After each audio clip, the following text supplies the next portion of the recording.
সহযোগিতা করবে, গুনাহ এবং জুলম অত্যাচারের জন্য সহযোগিতা করবে না। আমার আল্লাহ কোরআনে বলেছেন, ইন তানসুরুল্লাহ ইয়ানসুরকুম, আল্লাহর যদি তুমি সাহায্য করো, আল্লাহকে যদি হেল্প করো, আল্লাহর যদি তুমি মদদ করো, আমার আল্লাহ আপনাকে ইহকাল পরকাল উভয় কাল আপনাকে সাহায্য করবে। যারা বলেন ইনশাআল্লাহ। আল্লাহর সাহায্য মানে আল্লাহকে খেতে লাগবে না বাবা, আল্লাহর পোশাক লাগবে না, আল্লাহর ঘর লাগবে না থাকার গো, আল্লাহর কোন রকমের পোশাক আশাকের দরকার নেই। আল্লাহর ধর্মের প্রতীক, আল্লাহর ধর্মের ইউনিফর্ম, আল্লাহর ধর্মের শেয়ার রয়েছে, আল্লাহর ধর্মের গেটআপ রয়েছে, আল্লাহর দ্বীনের জন্য কিছু পরিচয় পত্র রয়েছে, আইডেন্টি কার্ড রয়েছে। ওইগুলোর পেছনে খরচ করা মানে আল্লাহর পেছনে খরচ করা। আপনি এই রোডের উপর দিয়ে যাচ্ছেন, যেতে যেতে আপনি রাত্রি 12টার সময় চলছেন, ভাবতে পারছেন না এলাকায় ভাই সাহেব আছে কি নেই, মুসলমান আছে কি নেই, আপনি কনফার্ম হতে পারছেন না। যেতে যেতে যেতে যেতে দেখছেন একটা কবরস্থান, হালকা কিছু কবরও দেওয়া রয়েছে, টাটকা কিছু কবরও দেওয়া রয়েছে।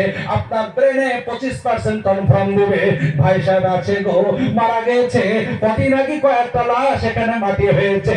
আর একটু এগিয়ে যে দেখছেন একটা ঈদের নামাজ পড়ার জায়গা, ঈদগাহ, এবার আপনার ব্রেনে 50% কনফার্ম দিবে ঈদগাহ মানে ভাই সাহেব আছে গো, বছরে 2 বার নামাজ পড়ার একটা জায়গা করে রেখেছে।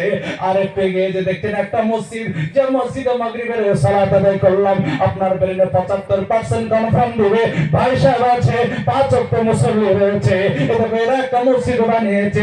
আর একটু এগিয়ে যে দেখছেন একটা এবার দারুল হাদিস মাদ্রাসা, সেই মাদ্রাসা দেখে বা হেফজে কোরআনের মাদ্রাসা, ফজরের সময় ছেলেরা আগেই 1 ঘন্টা আগে উঠে এবার হেফজে কোরআন শুরু করেছে, কোরআনে কারিমের সবক করা শুরু করেছে।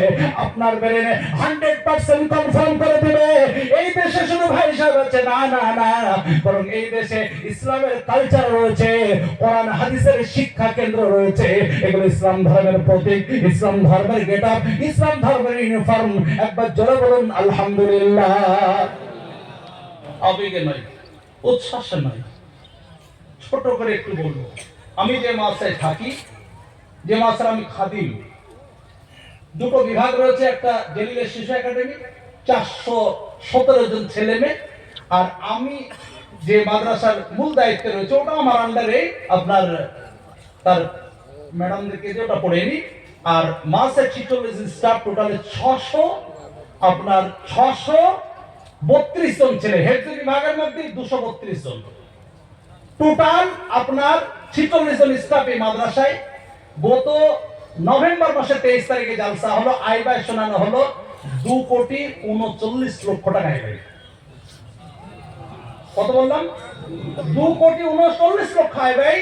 তার মধ্যে 50% টাকা বেলডাঙ্গার মানুষ, ওই বেলডাঙ্গা যারা ভাইরাল হয়েছে, বেলডাঙ্গার মানুষ নিজেরাই দেয়। জোরে বলুন আলহামদুলিল্লাহ। আপনাদের অনুরোধ করছে, আমার মন ভরে গেছে। 2 জন এত বড় হস্তি আমার পাশে, আমি বক্তব্য করছি বটে, কিন্তু বক্তব্য করতে বড় ভয় পাচ্ছে না। কিন্তু শুধু যেহেতু হযরতদের হুকুম তাই পালনার্থে করলাম।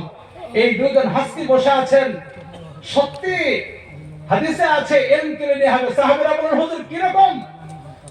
আমরা পড়ছি, আমাদের ছেলেরা পড়বে, নাতিরা পড়বে। এই তোমাকে তো জ্ঞানী ভাবতাম গো, তুমি তো খ্যাপা গো। এই হবে না তো? সাহাবীরা রাসূল বলছেন এলম কেড়ে নিয়ে হবে কি করে? বড় বড় আলিম চলে যাবেন, আর ওই রকম আলিম আর বলুন আসবে না। আমরা কদর করে সম্মান করে হযরতরা বসে আছেন। মাত্র 2 লক্ষ টাকা ঋণ আছে এই মাদ্রাসা। কত? আমি দেখলাম, পড়লাম, কত? 2 লক্ষ। এই 2 লক্ষ টাকা যদি আমরা ঋণ মুক্ত করতে পারি, মাদ্রাসাটাকে